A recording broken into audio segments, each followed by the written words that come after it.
want to bring in Anjali Kamlani because we've got some good news here, Anjali, along with a guest, Dr. Michael D. Williams. Anjali, take it away. Thank you, Adam. Dr. Michael Williams, thanks so much for joining us, General Surgeon at UVA Health, who is ready to take his COVID-19 shot live on air with us. And this discussion came, of course, as we know that vaccine confidence is such a key. So Dr. Williams, thanks again. Are you ready for your shot? Absolutely. I can't wait. Here we go. All right. And I know that this is the Pfizer-BioNTech shot. So we know that there are some side effects that are anticipated. Have you ever had a reaction to a shot before? I have not. And I have no allergies to medication, right? In that regard, I'm considerably lower risk than some. So we definitely won't have you pass out on air, I think. That's a good sign. We'll see. I'm in very good hands. While you're getting your shot. Yeah. So let us know what it feels like. I see it's going in right now. Ooh. For anyone who can't handle shots, that was the time to look away.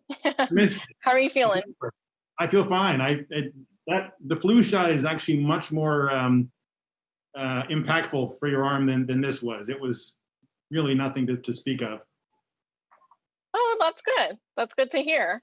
So I know that, of course, this came, and thank you for doing that. This came out of a conversation we had, because of the vaccine confidence confusions and misinformation that's out there, and also the concerns about minorities. And I want to specifically talk to you about that.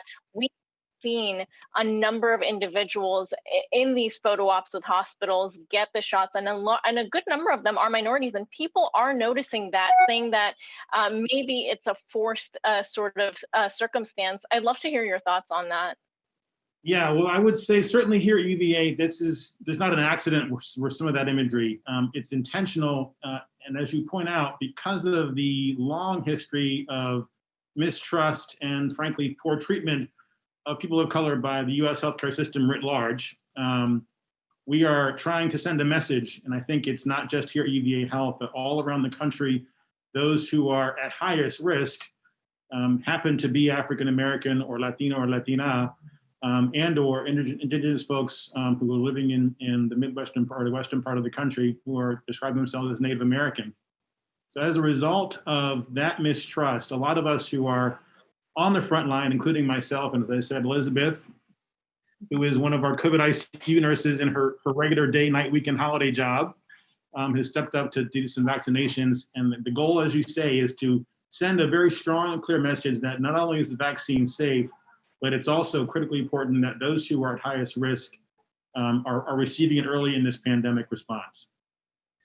Dr. Williams, and to that Shapiro, point, I know that Surgeon General Jerome Adams, in a conversation I had with him, talking about the Tuskegee experiment live on air at GWU earlier this week, I wonder, is that the way to kind of craft the message properly and get, specific minorities, is to sort of validate the specific experiences and have the mainstream awareness? So until I'm the Surgeon General myself, I don't want to criticize a sitting official. I will say that there's risk with bringing out the, albeit critically important, history that is Tuskegee at this time. I think potentially it might have been an even more valuable conversation to have a few months ago, maybe even when Operation Warp Speed was first conceived and rolled out, so that people could understand the history and why there might be reticence.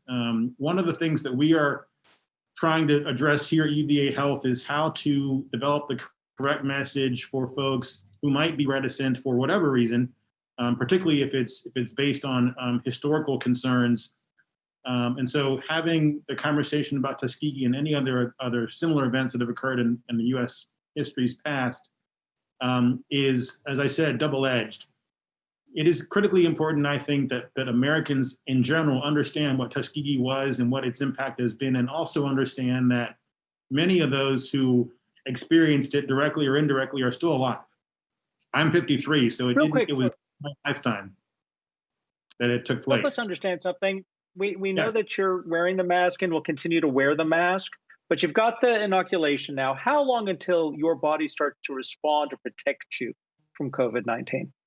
So the very good news is that the data that Pfizer released through the FDA shows that my immune system, being a normal immune system, will begin to help me be protected as early as in the next few hours. I will not claim that I'll be protected because we don't really know. They didn't measure antibody levels within a few hours of injection.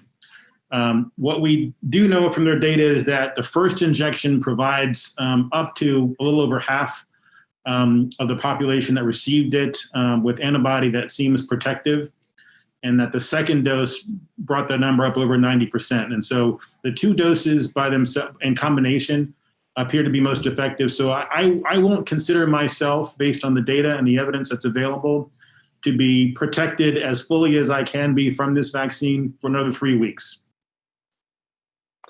Doctor, just talk to us just about obtaining the vaccine and how the logistical side of it has worked over the past couple of days, because that was a big concern going into this, especially when it comes to Pfizer's vaccine. Sure. Well, to be honest, here at UVA Health, we got our first doses here on campus, if you will, yesterday morning, and the first injection was yesterday at 2 o'clock in the afternoon. So the timeline has been very tight. A team of experts, well beyond my expertise as a surgeon and a critical care doctor, have been working around the clock to get the supply here as quickly as we could. And it was a FedEx process, so there's a bit of a public-private combination involved in this as well. And then get it handled appropriately, identify experts like Elizabeth, who's again sitting here, who could be repurposed to not be working their regular shift, but stand a post here in the clinic that we've set up to get vaccines going. We did 81, I believe, yesterday, and we're on track to get about 700 of our team members vaccinated in the first week or so. Dr. Michael D. Williams, thank you so much for joining us, and we appreciate watching you get the shot live on Yahoo Finance. And Angelique Kamlani, all the best.